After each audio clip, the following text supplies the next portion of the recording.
முத்திபூர்ணம்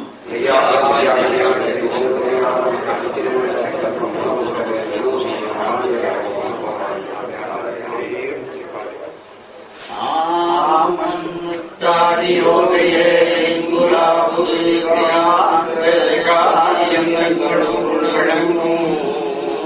யுகங்களை அடிக்கோடியும்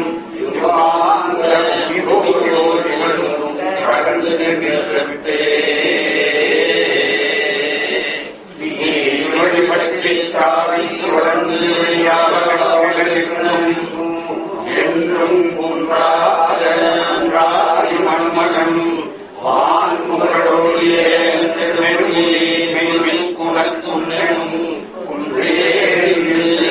கூவிக்கொண்டிருந்த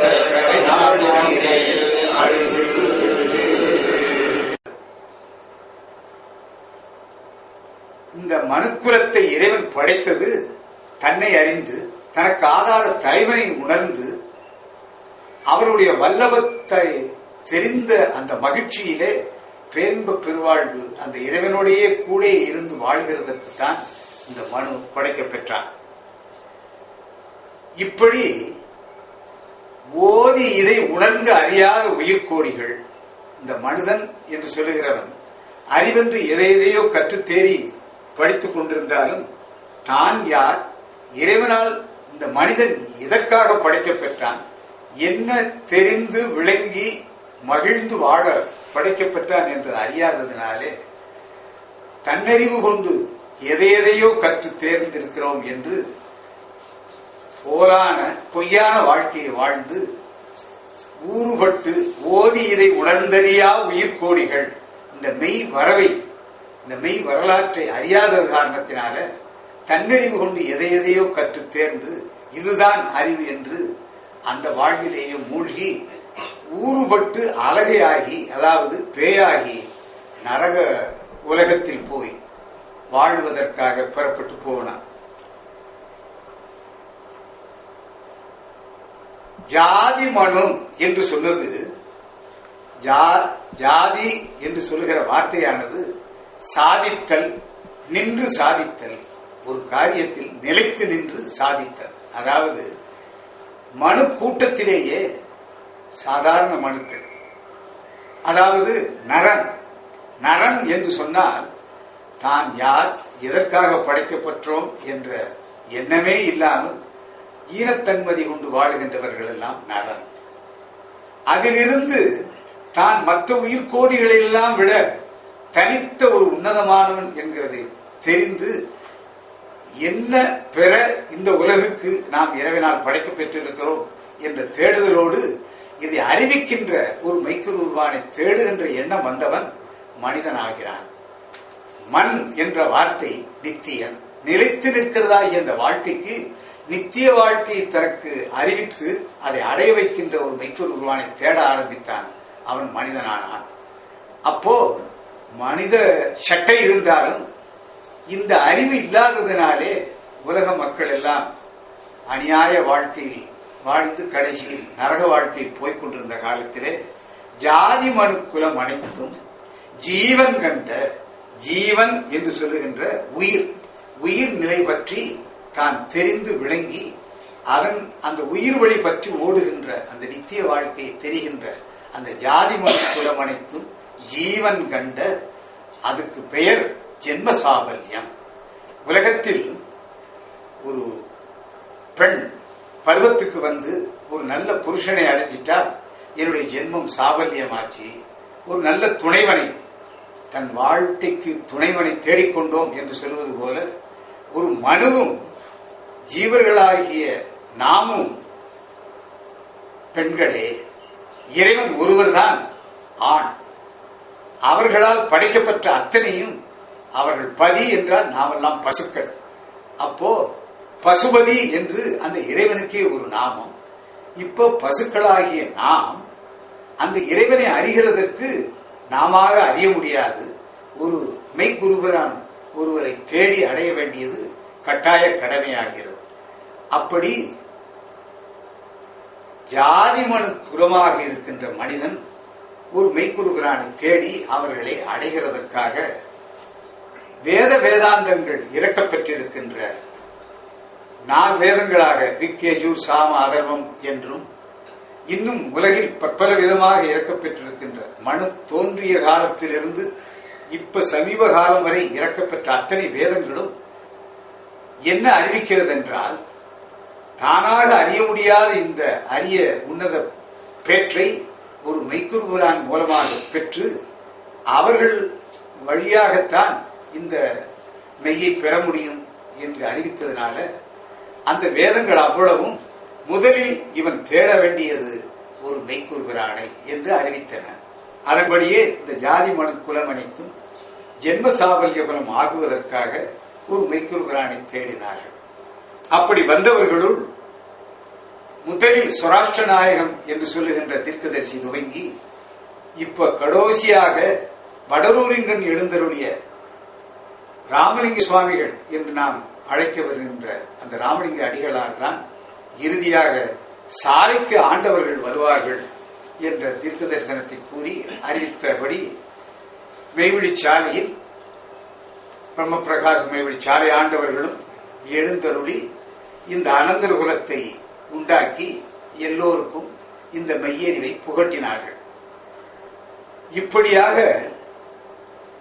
இதுவரைக்கும் வந்தவர்களுள் ஒருவர் அல்ல இப்பொழுது வந்த எங்கள் குரு பெருமான் மெய்வழி சாலை ஆண்டவர்கள். ஆதி மெய்யே உதய தோற்றமாகி இங்கு வந்தார்கள். இவர்கள் முன் வந்தவர்கள் எல்லாம் எதிர்பார்க்கின்றபடி எழுந்தருளுகின்ற தனித்தலைமை பெரும்பதி ஆவார்கள். அவர்களால் தான் இன்னது இன்னதென இன்னதுக்கு இன்னதென என்று எல்லாருக்கும் அறிவிக்கவும் முடியும். அப்படி இந்த மனுக்குலம் படைக்கப்பெற்றது இன்னதுக்காக என்று எங்களுக்கெல்லாம் அறிவித்ததை இப்பொழுது உங்களுக்கு இதில் சில சொல்லலாம் என்று நினைக்கின்றேன். அதாவது 5 அறிவு என்று சொல்லுகின்றது கண் பார்க்கிறது, காது கேட்கிறது, மூக்கு நுகர்கிறது, நாவு ருசிக்கிறது, தேகம் உணர்கிறது. இந்த ஐயுணர்வும் மனிதனுக்கு இருந்தாலும் மெய்யுணர்வு இல்லாவிட்டால் எந்த பயனும் இல்லை. இந்த மெய்யென்ன பெற்றது ஆதி முதற்பொருளாகிய அந்த ஒருதனி தலைமை, அந்த பிரம்மத்தை அறிகின்ற அறிவுதான் நிஜமான மெய்யறிவு. உலகத்தில் பாடம் படிச்சு அதுதான் அறிவு என்று நினைத்துக்கின்ற அந்த காலத்தில் அது அல்ல, அது அறிவு அல்ல. அது இந்த தூர உடலை இந்த உலக வாழ்க்கைக்கு நாம் பயன்படுத்துவதற்காக உலக மக்களுக்காக தரப்பெற்றதை தவிர நிஜமாக அறிவு என்ன பெற்றது நமக்கு இந்த மெய்யறிவை அறிவிக்க வருகின்ற மெய்க்குரு பிரான், அந்த மெய்ப்பொருள், அந்த உன்னத ஒருதனி தலைமை பொருளை அறிவிக்கின்ற அந்த அறிவுதான் நிஜ அறிவாகும் என்கிறதை நமக்கு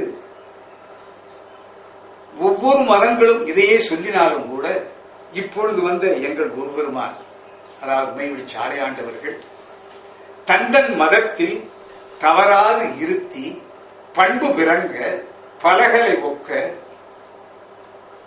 இன்புற ஈட்டும் இயல்மொழி அண்ணல் தன்பர் வெளியே சாலை. அதாவது இந்த மெய்வழி சாலை என்பது அவர்கள் யாராயிருந்தாலும் சரி, இப்போது இங்க மெய்வழியில் நாங்கள் 69 ஜாதிகளைச் சேர்ந்த பல்லாயிரக்கணக்கான ஆண் பெண் மக்களுக்கு இருக்கிறோம். இதிலே ஏதாவது ஒரு மதத்தில் தோன்றியிருந்தாலும் அந்த மதத்தில் கூறப்பெற்றது இந்த ஒரே செயலை பற்றித்தான். இவ்வளவு படைப்பிலும் உன்னத படைப்பாகி இந்த மனிதன் இந்த உலகத்திற்கு இறைவனால் தோற்றுவிக்கப்பட்டது இந்த மெய்யை உணர்ந்து நித்திய வாழ்க்கை, அதாவது இறைவனைப் போல எக்கோடி காலமும் இருந்து அந்த இறைவனோடையே பழகி அந்த பேரின்ப பெருவாழ்வை அடையவென்றே இந்த உலகம் சிருஷ்டிக்கப்பெற்றது. இந்த உலகத்தினுடைய முடிவில் எஞ்சி மீதம் இருக்க போகிறவர்களும் இதை மெய்யை அறிந்தவர்கள் மட்டும்தான். ஆகையினால மற்ற அனைத்தும் அழிக்கப்பட்டு போகும். அந்த நாளும் இதோ நெருங்கி கொண்டிருக்கு. அந்த நாளுக்காக இப்ப இந்த உலகம் பற்பல விதமாக மோதி அழிந்து கொண்டிருக்கிறத நாம் பார்த்து கொண்டிருக்கிறோம். அடியார் பெரும் கூட்டம் மிகுந்ததனாலே சரகோ இதை தெரியாமலே செத்தால் உயிர்தானே திரும்பிடுமோ? அறியாக்கிரை தீதாரது அங்கணுகும் இலையே, உரியம் மொழி இதுவோதினேன் உற்ற உஜார் இதுவே. அதாவது அறிவு என்கிறதை பற்றி பார்த்தோம். அறிகின்ற அறிவு, அதாவது இறைவனை அறிகின்ற அறிவுதான் அறிவாக இருப்பதனாலே உலகம் முழுவதும் இதை அறியாத பெரும் கூட்டமாக இருக்கின்றதனால், அறியாத பெரும் கூட்டமாக இருக்கிறதுனால, அதாவது இப்ப மெஜாரிட்டிக்கு தான் தனி மதிப்பு, அதனால ஓட்டெல்லாம் அப்படித்தானே போட்டு எடுக்கிறாங்க. அப்படி போல இது பெரும் கூட்டத்திற்காக ஆகிறதல்ல. ஒரு சிலரே ஆனாலும் அவர்கள் இந்த மெய்யறிவை திட்டமாக தனக்குள் தெரிந்திருந்தால் தான் அவர்களுக்கு அந்த இறை தரிசனமும் அந்த நித்திய வாழ்வும் கிடைக்கும். ஆகையினால பெருங்கூட்டம் மிகுந்ததுனால அது சரியாகி விடாது. இதை தெரியாமலே செத்தால் அப்புறம் ஒண்ணும் இல்லை அப்படிங்கிற உலகமாக போச்சு. இப்ப உலகம் என்ன இருக்குன்னா, செத்த பிறகு என்னையா இருக்கு, அப்பால யாராவது போய் பார்த்தாங்களா, நீ போய் பாயிட்டு வந்தியா அப்படின்னு கேட்கிற உலகாக இருக்கு. ஆகையினால உலகம் என்பது உயர்ந்தோர் மாட்டு. மற்ற இந்த போலி கூற்றாக சொல்லிக் கொண்டிருக்கின்றவர்களை உலகம் என்று சொல்லவில்லை. யார் உத்தமர்களோ, யார் மெய்நிலை பெற்றிருந்தார்களோ அவர்களைத்தான் உலகம் என்று நூல்களிலே குறிப்பிடப்பெற்றிருக்கு. அப்படி உயர்ந்தோர்களாய் இருக்கிறவர்கள் என்ன அறிவித்தார்கள் என்றால், தெரியாமலே செத்தால் இது இன்னதென்று விளங்கி புரிந்து கொள்ளாமல் ஒருவர் இறந்தால் அது பேயாத்தான் போய் கடைசியில அநியாய வாழ்வுக்கு அதோகதிக்கு போய்விடும். அதெல்லாம் நரகம் சொர்க்கம் பயங்காட்டாங்கய்யா, எல்லாரும் பயப்படுறதுக்காக என்று சொல்லுகிறார்கள். இல்லை, திட்டமாக இல்லை. சொர்க்கமும் நிச்சயமாக இருக்கிறது. அதை அடையாவிட்டால் கட்டாயமாக உயிர்கோடிகள் அத்தனையும் நரகத்தில் போய் இடர்பட போகிறது. அதிலே யானை முதல் எறும்புகளை 84,100,000 உயிர்கோடிகள்ல வச்சு அவைகள் எல்லாம் அனித்தியத்திற்காக படைக்கப்பட்டது. இந்த உலக வாழ்க்கையில கொஞ்ச காலம் வாழ்ந்து அப்புறம் இல்லாமல் போகிறது. சரி, அந்த கூட்டத்தோட ஊட்டமாக இந்த மனிதனும் வாழ்ந்ததுனால இவன் எண்ணத்தில் எப்படி வந்துச்சுன்னா, ஆமா அது போலதான் நாமளும் செத்து போறோம், அப்புறம் ஒண்ணும் இல்லை, செத்த பிறகு என்ன இருக்கு என்று ஆயிப்போச்சு என்ற இந்த நாத்திக எண்ணமானது உலகத்தில் பரவி உயிர்கோடிகள் அவ்வளவும் தெய்வீக எண்ணத்தை அறவே மறந்து வீணே அலைகிறார்கள். இப்படி தெரியும் அந்த கூட்டத்திலிருந்து ஆர்வமுள்ள நிஜமாக தெய்வ நம்பிக்கையுள்ள ஒரு சிலரை மட்டும் இந்த மெய்யில் சேர்த்து இந்த மெய்வழி சபையானது ஆரம்பத்தில் முதல் ஸ்தாபிக்க பெற்றது. தெய்வம் அவர்கள் இந்த உலகத்திற்கு வந்தபோது 10 ஆண்டுகள் சுற்றி அலைந்து தேடி ஒரு சில தலைகளைத்தான் இதில் சேர்க்க முடிந்தது. சேர்த்தாலும் கொஞ்ச நாள் இருந்து பார்த்து தொடர்ந்து இருந்து ஏறி வர எண்ணம் ஊடுதல் இல்லாதவர்களாகனால சபையை கூட்டுறது, அப்புறம் கலையிறது, இவ்வாறே கலைந்து கடைசியாக பல ஊர்களிலும் இருந்து இந்த புதுக்கோட்டை அருகே மெய்வழிச்சாலை என்ற இந்த இடத்தை தன் சொந்த கிரயத்திற்கே வாங்கி மெய்வழிச்சபை என்று இதை ஸ்தாபிதம் செய்கிறார்கள் தெய்வம் அவர்கள். அப்படி ஸ்தாபிக்க பெற்ற இந்த கூட்டத்தில் இன்றைக்கு நாங்கள் 69 ஜாதிகளாக இருந்தாலும் ஒன்றே குலம் ஒருவனே தேவன் என்கின்ற அந்த ஆதி முதல் சொல்லின்படி ஒரே தெய்வத்தை வணங்குகின்றவர்களாக ஆண் பெண் மக்கள் பல்லாயிரக்கணக்கான பேர் நாங்கள் குடியிருந்து வருகிறோம். வந்து போய்கொண்டு திருவிழாவுக்கு வருகின்றவர்களும் இருக்கிறார்கள். ஆனால் உலகம் முழுவதும் இந்த மெய் தெரிந்து இதற்குள் ஆகினார் என்று நிச்சயமாக தான் இந்த மனு உடல் எடுத்து விட்டதால், அதாவது மனித உடல் அழிந்து போகிறதில்லை. அது ஒன்று மெய்யை பெற்று அந்த நித்திய மெய்யை பெற்று எக்கோடி காலத்துக்கும் பேரின்பு பெருவாழ்வு வாழ வேணும். அப்படி தவறினால் நிச்சயமாக அலகையாகி நரகாலத்தான் போக வேண்டும் என்கிறதை இந்த உலக மக்களுக்கு அறிவிக்க வேண்டும் என்ற முகத்தால் அவர்கள் அன்று துவங்கி தம் மக்களுக்கும் இதை பழக்கி தந்தார்கள். இப்படி பழக்கி தந்த அந்த வார்த்தையில, ஏ மனிதனே, நீ முடிவிலா காலம் ஆத்மலாபம் மெய் இன்பம், அதாவது அடையவே இந்த மனுத்தூலம் பெற்று வந்தவனே அன்றி செத்து போகிறதற்காக அல்ல, உனக்காக வேண்டிய இந்த மின்பணி தாரகை சந்திர சூரியாள் இவ்வளவு பிரம்மாண்டமான படைப்பும் படைக்க பெற்றிருக்கிறது. உனக்கு ஜீவ மதிச்சுவை கூறு ரகித கோடிகளும் ஜடமனச்சுவை கூறு ரகித கோடிகளும் படைத்து நிரப்பி வைத்து இவை முழுவதும் ஆள உனக்கே யோக்கிய சொந்தம் என பதிவு மதிப்பெலன் நிலைவரம் தந்து வந்து பிறந்திருக்கின்றதுனாலே நீ அதனால என்ன ஒண்ணுமில்ல, செத்த பிறகு எதுவும் கிடையாது என்று எண்ணிக்கொண்டிருக்கிறதுனால ஒண்ணும் இல்லாம போறதில்லை. நிச்சயமாக நீ இதை அடையாவிட்டால், இந்த மெய்யை பெற்று உய்யாவிட்டால் கட்டாயமாக அலகையாகி பேயாகி நரகத்தில் இடப்பட வேண்டி வரும் என்கிறதை மக்கள் ஒவ்வொருவருக்கும் திட்டமாக இதை அறிவித்தார்கள்.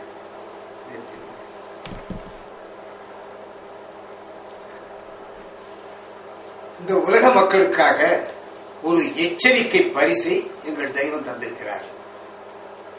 அகில மனுக்குல ஜென்ம சாபல்ய எச்சரிக்கை பரிசு. ஏ எமது உடற்சோதரரே, நகல் உலகீரே, ஒரே சூரியன் ஓடிக்கொண்டிருக்கும் உலகீரே, மாற்று சூரியனுக்கு கதியற்ற உலகீரே என்று கூறுகிறார்கள். அதாவது இந்த உலகானது நகல் உலகம், இது நித்திய உலகம் அல்ல, என்றும் இருக்கின்ற உலகம் அல்ல, மாறப்போகிற உலகம். இதோ இப்போ அழியப் போகிறது. நாம் வசிக்கின்ற இற்றை இந்த நகல் உலகத்தே வெளிச்சமும் இருளும் கலந்துட்டன போன்றே அவ்வாறே யாமும் விழிப்பும் உறக்கமும் கலக்கப் பெற்று வருவதில் உறக்க நாடகமே அதிகமாக நடித்துக் கொண்டு வருகின்றோம். பகல்ல விழித்திருக்கிற போது இந்த உலகம் நல்லா இருக்கிறது தெரியுது. நாமே உறங்கிட்டோம்னா அப்புறம் இந்த உலகம் எங்க போகுது? நாம எங்க இருக்கிறோம்? நாம ஆணா பெண்ணா, என்ன படிச்சிருக்கிறோம், நம்ம செல்வம் என்ன, ஒன்னும் தெரியல. முடிச்ச உடனே உலகம் தெரியுது. இப்படி இரவும் பகலும் மாறி மாறி வெளிச்சமும் இருளும் கலந்துற்று. இப்படி இருக்கிற இதில் நாம் என்ன நாடகம் பண்றோம்னா கடைசியில் உறக்க நாடகமே அதிகமாக நடித்துக் கொண்டு வருகிறோம். இது வர வர மிஞ்சி பெரிய உறக்கம் என்னும் அந்த பேரிருள் கிடங்கு உலகத்தை தள்ளிவிடுகிறது. இவ்வாறு போய்விட்டவர்களை உன்னியும் போய்கொண்டிருக்கின்றவர்களை எண்ணியும் நாமும் உங்களைப் போல உங்களது உலக ஊரகத்து வந்தும் உங்களை பார்த்தும் போகாதே போகாதே என்கின்றேன். இது உங்களுடைய நாடு அல்ல என்கின்றேன். விழிப்புலகு ஒன்று இருக்கிறது என்கின்றேன். அது இதை போல ஒரே சூரியன் உள்ள உலகம் அல்ல. அது எண்ணில் கோடி சூரியன் உள்ள நீங்கா நிலம் என்னும் ஒரு நன்னிலம். அது எமக்கு அடையாளம் தெரியும் என்கின்றேன். அது எம்முடைய சொந்த பெருங்குடியேற்ற நாடு என்கின்றேன். ஈசனே குடியிருந்து அன்பாலிக்கின்ற ஒரு சொந்த குடியேற்ற நாடு. அந்த அச்சமில்லா நாட்டிற்கு உங்களை கூட்டிச் செல்ல இந்த மெய் வழியானதும் தெரியும் என்கின்றேன். நாடு அச்சமில்லா நாடு. இப்ப நாம் வாழ்கின்ற நாடு எந்த நொடியில் எந்த நிமிஷத்தில் என்ன நடக்குமோ என்கிற நாடுதான் நாம் வாழுகிற நாடு. ஆனால் நான் உங்களை அழைத்து செல்ல நினைக்கின்ற அந்த நாடோ அது அழியாத நாடு, அச்சமில்லா நாடு. அதற்குத்தான் இந்த மெய்வழிச்சாலையை ஸ்தாபிதம் பண்ணி இதில் உங்களை எல்லாம் எமது மெய்வழிச்சாலையில் ஒரு தன்னரங்க தேடுடை பொன்னரங்கம் இயற்றியுள்ளோம். அதில் உங்கள் அனைவரையும் வரவழைத்து நாம் எல்லோருமாக இருந்து கொண்டு அந்த தேவ நடன தேடுகூடக மந்திராலோசனை நடத்த வேண்டி வேண்டலாம் என்று இருப்பதால் இது உங்களுக்கு தந்திருப்பதாகிய இந்த விண்ணப்பம் என்றோ இதை ஒரு அறிவிப்பு என்றோ எண்ணாதீர்கள். இதுவோ இவ் அகில மனுக்குல ஜென்ம சாபல்ய எச்சரிக்கை பரிசு. பரிசு என்று சொல்வதே ஏதாவது கிரயம் கொடுத்து வாங்குறதுக்கு பேர் பரிசு என்று சொல்றது. இந்த மனுவாக பிறந்தவர்களுக்கு தனியான பரிசு. ஆனால் இது எச்சரிக்கை பரிசு. என்ன எச்சரிக்கை என்றால், இதை பெறாவிட்டால், பெற தவறினால் என்ன லபிக்கும்? பெரும் துன்பமாகிய நரக இடர் வந்து வரும். ஆகையினாலே இதை அறிவிப்பு என்றோ எண்ணாதீர்கள். இது ஒரு எச்சரிக்கை பரிசு. இவ் அகில மனுக்குல ஜென்ம சாபல்ய எச்சரிக்கை பரிசு. இதற்கு நீங்கள் வந்தால் நிறைந்த சந்தோஷ சரி, இல்லாவிட்டால் அதுவும் சரி. நாம் என்ன செய்ய முடியும்? அப்போ அவரவர்கள் இச்சைக்கு ஏறி வருகின்ற ஒரு பரிசாக கிடைக்கின்ற ஒரு பெரும் பரிசாக இருக்கிறது. என்கிலும் இத்துடன் இன்னொரு எச்சரிக்கை பரிசு பக்தரம். அதாவது நாமெல்லாம் கேள்விப்பட்டிருக்கோம், தமிழ்ச்சங்கம் என்று மதுரையில் இருந்ததாக. அதில் முதற் சங்கம், இடைச்சங்கம், கடைச்சங்கம் என்று 3 சங்கங்கள் இருந்ததாகவும் அதிலே ஒரு சங்கப்பலகை இருந்ததாக நாம் கேள்விப்படுகிறோம். அது என்ன என்றால், விரிந்த ஓசையுடைய கடல் சூழப் பெற்ற இப்பெரும் பூமி பரப்பில் 1000 ஆண்டுகளாய முன் அன்றொரு காலத்து மாதுரை வாம்பதி யாம்பற்றாமரை மீதுரையாய சங்கப்பலகை உளது. அது அங்கே அமிழ்ந்து விட்டது. அந்த பலகை இன்னைக்கு அமிழ்ந்து போச்சு என்று இன்றைக்கும் மதுரை எம்பதியில அந்த சங்கப்பலகை இருந்தது பற்றி பேசுகிறார்கள். ஆனால் அது என்ன அந்த சங்கப்பலகை என்றால், அதற்கு உரியவர்கள் உற்றேன், அவர்களுக்கு மட்டும் நீண்டு குந்த இடம் தந்தது. அதற்கு உற்றார் அல்லாமல் மாற்றார்களாக இருந்தால் அவர்களை கீழே தள்ளி விட்டுறது. இப்படி ஒரு சங்கப்பலகை இருந்ததாக நாம் கேள்விப்படுகிறோம். அமிழ்ந்துபட்டதனை இன்று எவரும் அந்த பழம்புலமை சுருதி முதுமொழியிலும் தீர்க்க தெளிய கூறி வந்துள்ளார். ஆனால் சிலோர் சந்தேகம் கூட, இது ஒரு கட்டுக்கதை, இதெல்லாம் சும்மா கதை விடுறாங்க என்று சொல்றவர்களும் இருக்கிறார்கள். அச்சங்கப்பலகையானது அதற்கு உரியவர்கள் வந்தால்தான் ஏற்றுக்கொள்ளும். இல்லாவிட்டா எப்படி அவர்களை அது ஏற்றுக்கொள்ளாதோ அதே போல இப்போதும் இந்த மெய்வழி சபையானது இதற்கு உரியவர்கள் வந்தால்தான் அவர்களுக்கு மட்டும் இருக்க இடம் தருது. எத்தனையோ பல ஆயிரம் பல்லாயிரம் பேர்கள் இதற்குள் வந்தாலும் எல்லோருக்கும் இதில் தங்க இடம் கிடைப்பதில்லை. நிச்சயமாக இருந்தால் அவர்கள் இதற்கு உரியவர்களாக இருந்தால் மட்டும் அவர்களுக்கு மட்டும் இது இடம் தரும். அப்போ அவ்வாறே இற்றை போதுரை இந்த மெய்வளச் சாலையில் ஓங்கிய மூதுரை தேவர் அனந்தர் அவர்க்கென தூய திருமதி காய பரவதி வாயக்கதியதி லாயக் குறுநிதி யான் துணை பூண்டிட. இதற்கு துணை அந்த ஈசனே, அந்த பிரம்மமே, அந்த பரம்பொருளே துணையாக நின்று அவர்களுக்கு இங்கு தங்குவதற்கு இடமும் பெற வேண்டிய அறிவை தருகின்ற ஆசானாகவும் இருந்து அவர்களுக்கு அறிவித்துக் கொண்டிருக்கின்றார்கள். இது இப்படி அனுபவ பதிப்பேறிவிட்ட ஞான்றாகியதாகலாம் இற்றை இந்த விழிப்புலகத்திற்கு ஏறி இங்கு வாழ விருப்பமுடைத்தாய மனுக்கோடிகள் அவர்கள் யாராயிருந்தாலும் அவர்கள் அனைவருக்கும் எமது செயல் சோல்னா பையுள் இருப்பதே அரிதருள் வழியெழில் இவ்வகில மனுக்குல ஜென்ம சாபல்ய எச்சரிக்கை பரிசு இது.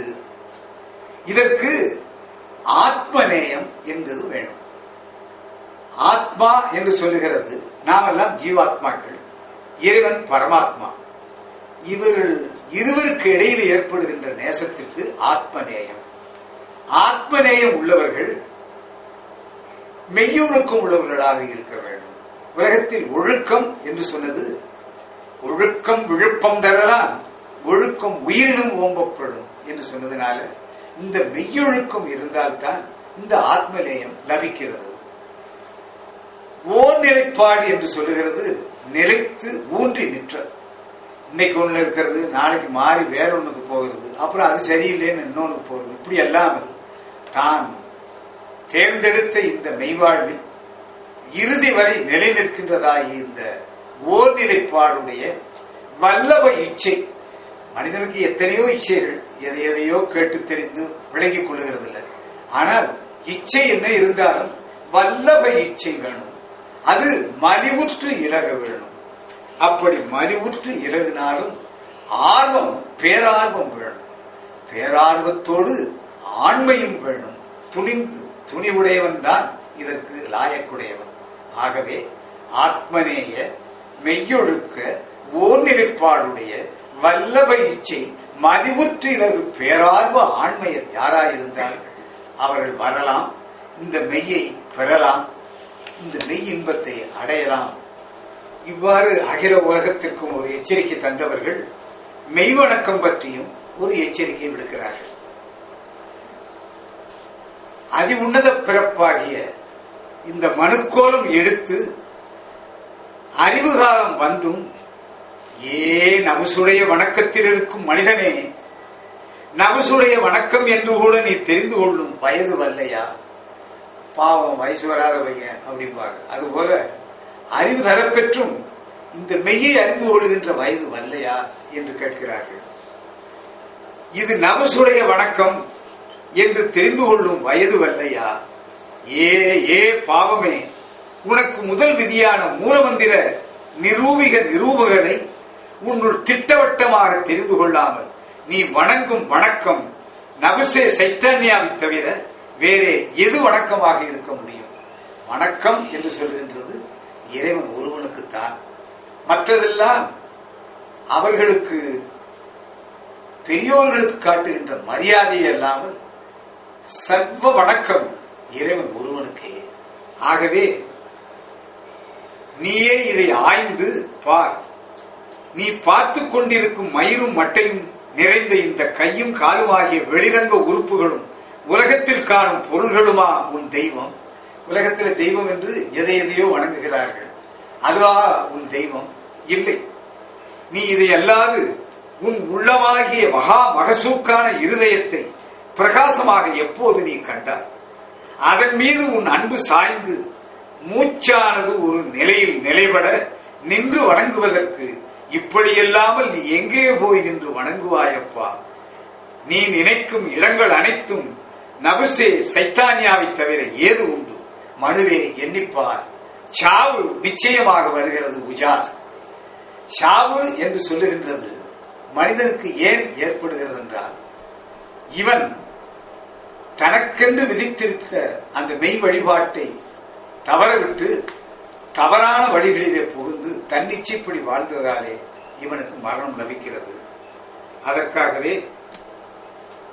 அந்த தவ வரத்தை கேடாக்கி கொண்டவர்களை பற்றி கலிப்பகையின் சிக்கில் கையில் சிக்கி இருந்தவர்களை விலக்கி ரட்சித்து இந்த தேகத்தை அழிக்கும் சத்துருவின் கைக்கு தப்ப வைத்து அவர்களை யுக வித்துக்களாக மீட்டார். அப்போது அவர்கள் தேவனுடைய வார்த்தையை விசுவாசித்து மகிழ்ந்து பாடினார்கள். ஆனாலும் சீக்கிரமாய் நாய் மறந்தா போலே அவர் சொன்ன கிரிகை கட்டளைகளை மறந்தார்கள். இந்த வனாந்தரத்திற்கு வந்தும் தேவனுடைய ஆலோசனை ரட்சிப்பு நடவுக்கு காத்திராமல் உறக்கம், தேட்டுகள், மோகம், வசதி, இச்சைகளில் சாய்ந்து கொண்டு இருதய திருக்குடையவர்களாய் அவர்கள் சொந்த கேடுகட்ட எண்ணத்தின்படியே போக தேவன் தடுக்க முடியாமல் அவர்கள் ஆத்மாக்களுக்கு இழைப்பு தேடிக்கொண்டபடியே அவர்களை விட்டுவிட்டார். அவரவர்களுக்கும் தேவன் கிருபை பாலித்த மகிமையை புல்லை தின்கின்ற புத்தியற்ற மிருகங்களின் சாயலாக மாற்றிக்கொண்டார்கள். தங்கள் இரட்சகரின் அந்த நீதி தேவனின் கட்டளைகளை மறந்தார்கள். ரட்சிப்பு தந்தருளும் வனாந்திரத்திலே அவருடைய வார்த்தையை விசுவசிக்காமல் அசட்டை பண்ணினார்கள். தேவனின் மீட்புரிமை தவத்தின் கட்டளைக்கு செவிகொடாமல் தங்கள் விடுதிகளிலே மாற்றமாக எண்ணி பேசி முணமுணத்தார்கள். அவர்கள் தங்கள் குமாரரையும் குமாரத்திகளையும் பாவகர பிசாசுகளுக்கு கொடுத்து பலியிட்டார்கள். அநேகந்தரம் அநேக விதமாக அவர்கள் பாவங்களை எல்லாம் மன்னித்து தேவன் அவர்களை விடுவித்தார். ஆனால் அவர்களோ தங்கள் அழிசெயல் யோசனைகளால் தேவனுடைய வார்த்தைகளை அல்லத்தட்டி மாற்றக்காரர்களாய் நீதிக்கு மாற்றமைய பண்ணி அக்கிரம இச்சைகளால் தேவனை சிறுமைப்படுத்தினார்கள். ஆனால் அக்காலத்தில் தேவனுடைய பரிசுத்த நாமத்தை குறித்து மேன்மை பாராட்டி அவர்களை தேடி பலன் பெறுகின்றவர்களோ கொஞ்சம் தொகைக்கு உட்பட்ட சொற்ப ஜனங்களும் காசு பணம் இல்லாத பரதேசி ஏழைகளுமாய் இருந்தார்கள்.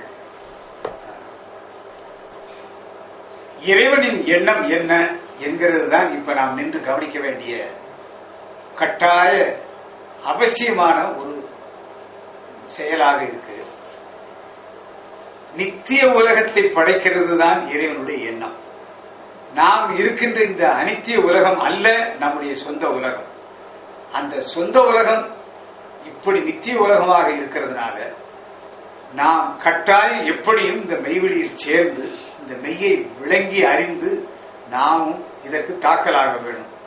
அதற்கு இப்போ இந்த மெய்வெளிச்சாலை ஆரம்பித்து 1976 பிப்ரவரி 12ஆம் தேதியில் அவர்கள் தங்கள் தேகத்தை மறைத்துக் கொண்ட பின் இதை தொடர்ந்து இந்த மெய்வெளிச்சபை அவர்களுடைய ஆக்கியப்படி அவர்களுடைய நியமனஸ்தர்களால் நடாத்தப்பெற்று வருகிறது. இன்றும் எவரும் இந்த உலகில் உள்ள யார் விருப்பம் உள்ளவர்களாக இருக்கிறார்களோ வந்து சேரலாம், இதில் பழகலாம், இந்த மெய்யை விளங்கி தெரிந்து கொள்ளலாம், இந்த மெய் வாழ்க்கையில் வாழ முடியும். அதற்கு முதல்ல நினைவானது நாம் இந்த உலக வாழ்க்கையோடு முடிந்து போகிற வாழ்க்கையில் வந்தவர்கள் அல்ல. இறைவன் படைத்தது நித்தியத்திற்காக. நாம் முதல் வரியில் பார்த்தது போல அந்த நீதியினும் பொருளான இந்த மனுக்குலத்தை மனிதனை இறைவன் படைத்தது எக்கோடி காலமும் இருந்து வாழுகின்ற நித்திய வாழ்க்கைக்காகத்தான். அது அந்த நித்தியம் என்ன பெற்றது? அவஸ்தை நித்தியம் என்றும் மகிழ்ச்சி நித்தியம் என்றும் என்று 2 பிரிவாக இருக்கிறது. ஒன்று அறிந்து விளங்கி பேன்பு பெருவாழ்வு வாழ்கிறது, இன்னொன்று அசட்டையால் அலட்சியப்படுத்தி அல்லத்தட்டி அறியாமல் இருட்டுலகிலே கிடந்து நையும் அந்த பேராபத்து வாழ்க்கை. ஆகையினாலே நாம் எதற்கு தாக்கலாக வேண்டும் என்கிறது அவரவர்கள் எடுக்க வேண்டிய முடிவாக இருக்கு. மனிதன் பார்த்து யாரும் நாம துன்பப்பட போகணும், துக்கு துக்குன்னு துயரப்பட்டே வாழ வேண்டும் என்று யாருக்கும் எண்ணுகிறாரு. எல்லோருக்கும் இன்பமான சந்தோஷமான மகிழ்ச்சியான வாழ்க்கை வேணும் என்றுதான் இருக்கும். அந்த மகிழ்ச்சியான வாழ்க்கை எது என்றால் இந்த மெய் வாழ்க்கை ஒன்றுதான்.